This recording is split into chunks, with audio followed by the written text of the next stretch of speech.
तो जो चीजें अंत में होनी है उसको मैं पहले कर ले रहा हूँ। धन्यवाद ज्ञापन। इस महाविद्यालय में आप लोगों ने मुझे आमंत्रित किया, मुझे अपने विचार साझा करने का मौका दिया है, इसके लिए मैं सबसे पहले आप सबका आभार व्यक्त करता हूँ कि मैं यहाँ पर उपस्थित हो सका और अपनी कुछ बातें आपसे शेयर करूँगा।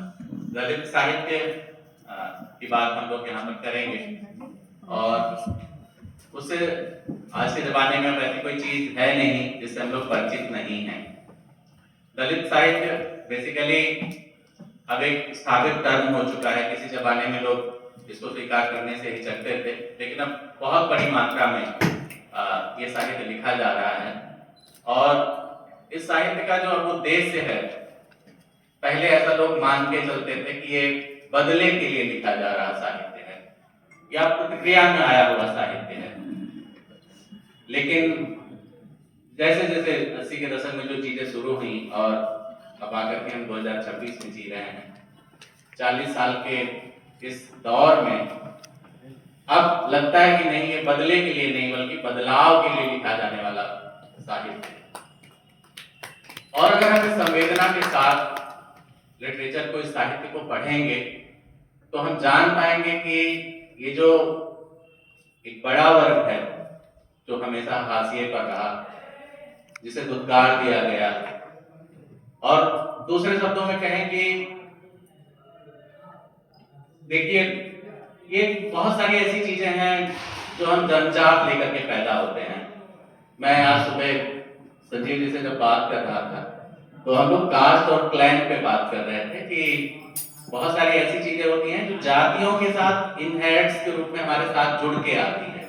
बहुत बार हम किसी के बारे में कुछ कहना चाहते हैं तो हम बस इतना ही पता लगाते हैं कि वो व्यक्ति कौन सी जाति का है। जाति बहुत सारी चीजों को तय कर देती है और शायद हमारे धर्म की, जिस धर्म में हम लोग पैदा हुए, हिंदू धर्म जिसको हम लोग कहते हैं, शायद, मुझे पूरी जानकारी तो नहीं है लेकिन मैं ऐसा शायद लगा के कह रहा हूँ कि शायद ये पहला ऐसा धर्म है जो जन्म के आधार पर भेदभाव करना सिखाता है। मैंने जो बच्चा पैदा हुआ उसको ये नहीं पता है कि वो कहाँ पैदा हुआ।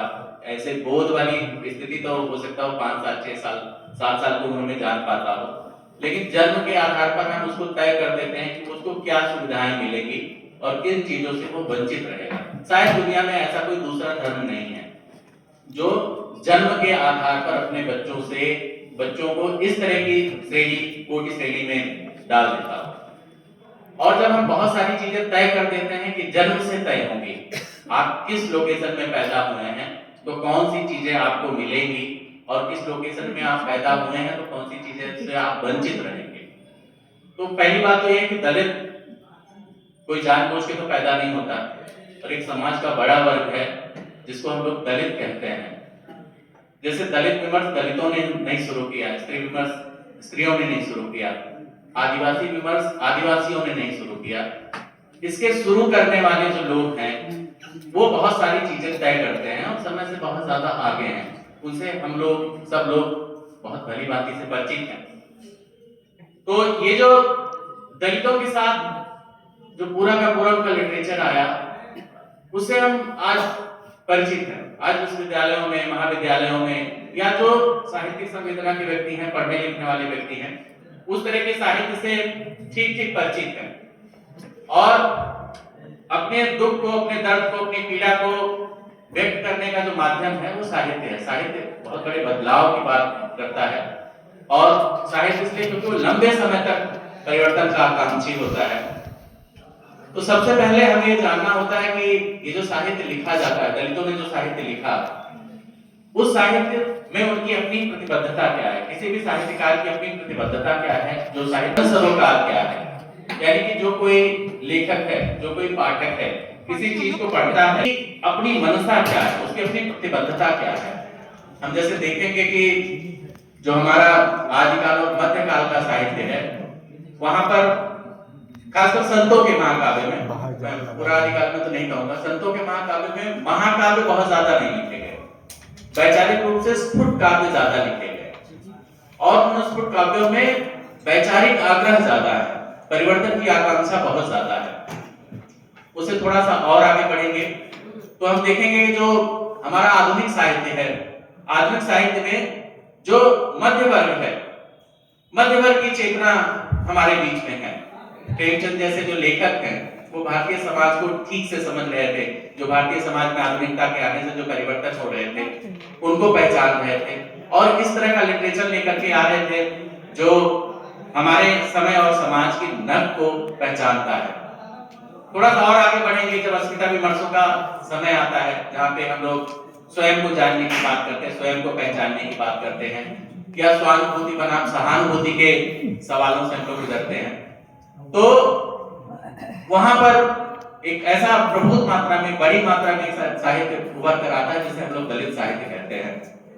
और फिर वही साहित्य की प्रतिबद्धता लागू होती है कि जो भी साहित्य लिखा जा रहा है, जो साहित्य लिखने वाला है उसके सरोकार क्या है।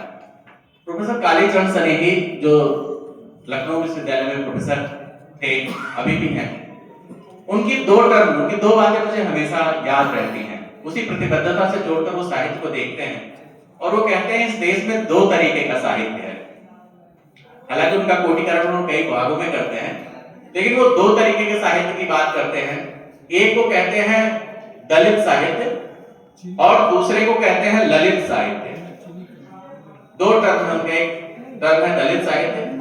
दलित साहित्य वो ऐसा साहित्य है जो वंचित वर्गों द्वारा लिखा गया साहित्य है और ललित साहित्य वो है जो एब्सोल्यूट रूप से लिखा गया या जो अपवंचित तबके के लोग नहीं हैं उनके बारे में जो लिखा गया, और फिर वो उसका कोटिकरण करते हैं। वो साहित्य को 3-4 श्रेणियों में बांटते हैं।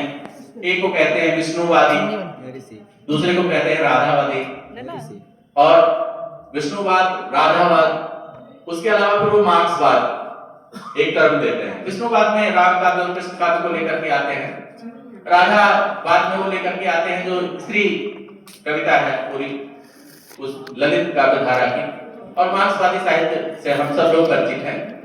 इसके बरक्स फिर वो खड़ा करते हैं दलित साहित्य को, और उनकी जो मंशा होती है तो वो खड़ा करते हैं कि जो साहित्य है वो साहित्य बेसिकली अपनी प्रतिबद्धता से निकल कर आता है, और जो प्रतिबद्धताएं हैं वहीं से पता चलता है कि वो प्रतिबद्धताओं के आधार पर ही चीजें तय होती हैं कि आप किस खेमे में जाकर के बैठेंगे। साहित्य और संवेदना की दुनिया वैसे तो व्यवहारिक तौर पे हम लोग बोलते हैं कि बहुत व्यापक तौर पे बैठी हुई है, बहुत उसका जो धरातल है बहुत व्यापक है, उसकी जो यानी कि साहित्यकार की ना कोई जाति होती है, ना कोई धर्म होता है, ना कोई क्षेत्र होता है।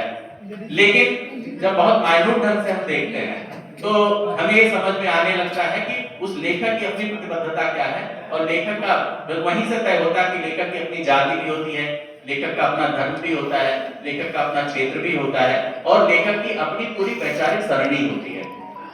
इन सरणियों के बीच में बैठ करके लेखक किसी भी चीज का निर्माण करता है, अपनी चेतना का निर्माण करता है, अपने लेखन को सामने लेकर के आता है। अब ये पूरे का पूरा जो दलित साहित्य है, जिन चीजों से हम लोग रूबरू होते हैं, उसमें मूलतः जो लड़ाई है वो लड़ाई वैचारिक आधार पर है। बाबा साहब अम्बेडकर कहा करते थे कि बेसिकली विचार ऐसी चीज है जिसको अगर हम लगातार नहीं सींचेंगे तो वो उस फूल की तरह, उस फूल के पौधे की तरह है जो अगर हम उसे पानी नहीं देंगे तो सूख जाएंगे।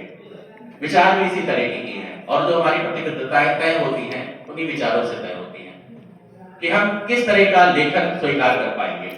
अभी हाल ही के दिनों में, खासकर 4-5 दिनों में यूजीसी का एक एक्ट आया है, बड़ी चर्चा हो रही है, सोशल मीडिया पूरा भरा पड़ा है। उसमें ऐसा कुछ भी नहीं है जो पहले नहीं था, उसमें ऐसा कुछ भी नहीं है जो आगे बहुत कुछ कर देगा। उससे भी बहुत कड़े कानून मौजूद हैं, बहुत सारी कमेटियां मौजूद हैं, उनके रिकमेंडेशंस मौजूद, उसमें नया कुछ भी नहीं है।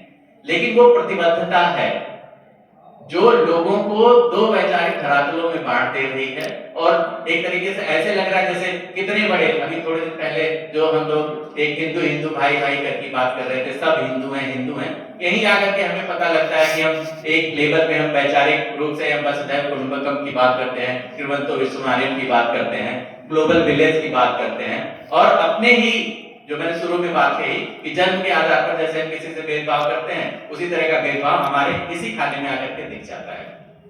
ये भेदभाव लेखक में भी है, और जब हम इसको अस्मिता के नजरिए से जब इन सारे सवालों को हम देखते हैं तो पहली बात तो यह है कि जो अस्मिताओं की अपनी राजनीति है, जो टर्म है, वो शायद ठीक है, पहचान के संकट तक आकर के जुड़ता है, और पहचान के संकट के साथ जो चीजें होती हैं वो मैं एक आलेख पढ़ रहा था, उसमें था कि ये जो दलित साहित्य है उसकी जो प्रतिबद्धता है, उसकी जो अंतिम परिणति है, वो ऐसा लगता है कि चेहरा चमकाने तक है, सेल्फ प्रोजेक्शन के लिए है। और उस सेल्फ प्रोजेक्शन के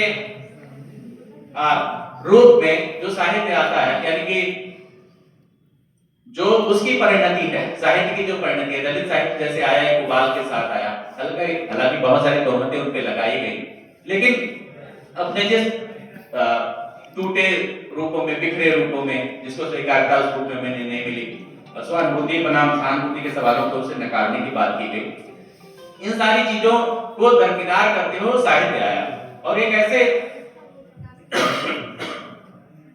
साहित्य बदलाव चाहता था।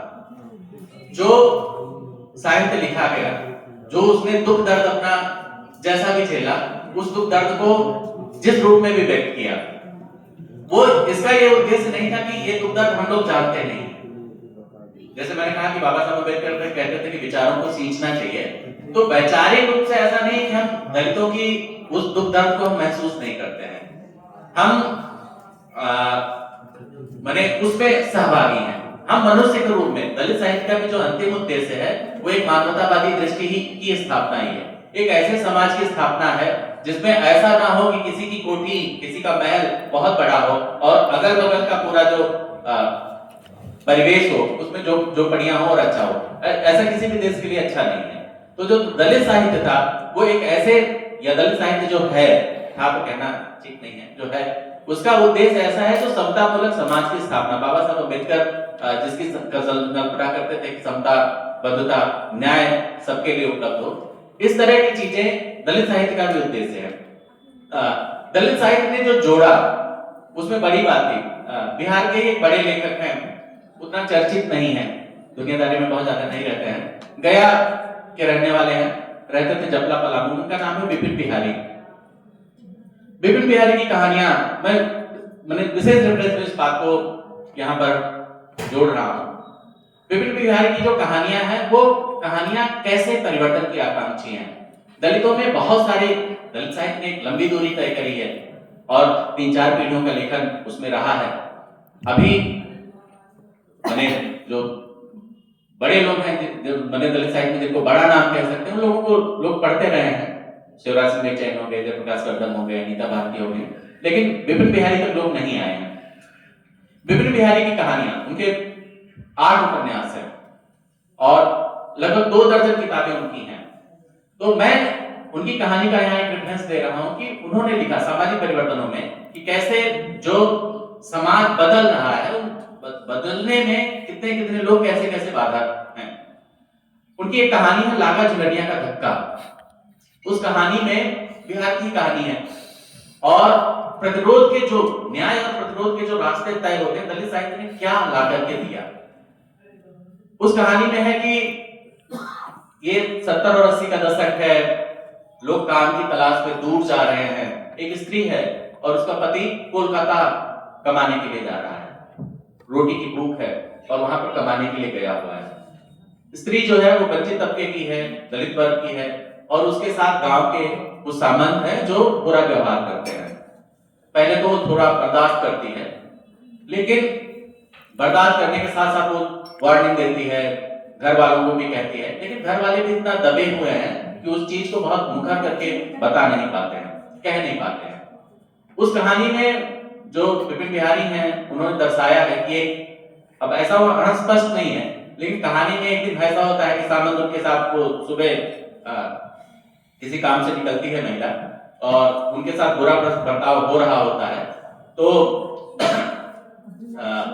कहानी जो बताती है उसमें होता है कि सामंत मर गया है, मार दिया गया है और वो जो स्त्री है वो शाम से वो गायब है। तो ये जो बदलाव आ रहा है, यानी कि न्याय के लिए जो पहले जो लोग सह ले रहे थे, सहन कर ले रहे थे, वो अब प्रतिरोध के रूप में दिखाई देने लगा है और इस प्रतिरोध का जो इंगितीकरण है अब वो लिटरेचर में साफ साफ दिखाई दे रहा है। तो ये जो साहित्य है बदले के लिए नहीं, बदलाव के लिए है।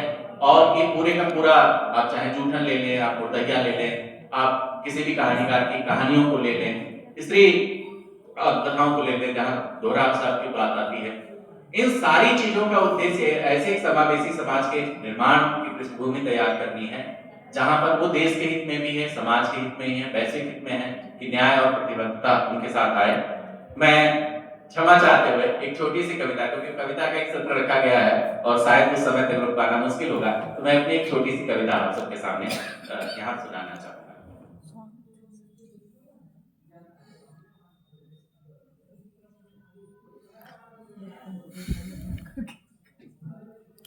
प्रतिमान, शायद इसी अस्मिता विमर्श से जुड़ी हुई एक कविता है। प्रतिमान इसका शीर्षक है। कविता की कचहरी में हमारे लिखने से कई लोग, कविता की कचहरी में हमारे लिखने से कई लोग संदेह से भर गए हैं कि तुम लिखने कैसे लगे हो। कमजोर है तुम्हारी भाषा, मटमैले हैं तुम्हारे शब्द, अभी तो अक्षर ज्ञान लिया है तुमने। कैसे लिख सकते हो तुम, कैसे लिख सकते हो तुम। सुनहरी सुबह दशरथ मांझी के हौसले सी होती है, मौसम मेरी कॉम जैसा होता है, मिजाज मिजाज फूला देवी सा। कैसे लिख सकते हो तुम कि तराई की औरतें देह बेचकर जहाज लाती हैं, भूख इलाज है जन पशुओं के लिए। कैसे लिख सकते हो तुम, कैसे लिख सकते हो सताए हुए लोग क्रांति का गीत बोते। कैसे लिख सकते हो सताए हुए लोग क्रांति का गीत बोते हैं, भूख से बिलख कर कविता लिखी नहीं किसी वाले ने। जब बाजार में सजी कविता वहां नहीं था दूधिए का पैरोकार। कैसे लिख सकते हो तुम। परिंदे की उड़ान से बनी लड़ते आदमी की देहें बहुत घायल हैं, परिंदे की उड़ान से बनी लड़ते आदमी की देहें बहुत घायल हैं। कैसे लिख सकते हो तुम, कविता हमारी पहचान है, इस इलाके में तुम कैसे। अनगढ़ है भाषा, टूटे हुए हैं सब, कांप रही है इनकी भंगिमा। माई बाप लिखने दीजिए, अभी तो लिखनी है हमें अगली सदी की कविता। हम तैयार कर रहे हैं संगीत की सुंदरतम धुन, कला के मोहक रंग, कविता में चाहतों का इच्छित इतिहास, आदमी के आदमखोर होते जाने की पीड़ा, नगर से गांव की तरफ लगातार बढ़ रही धुंध। हमें लिखने दीजिए पोथी, हमें लिखने दीजिए पोथी, हमारी यही अनगढ़ता प्रतिमान बनेगी एक दिन हमारी कविता में। शुक्रिया।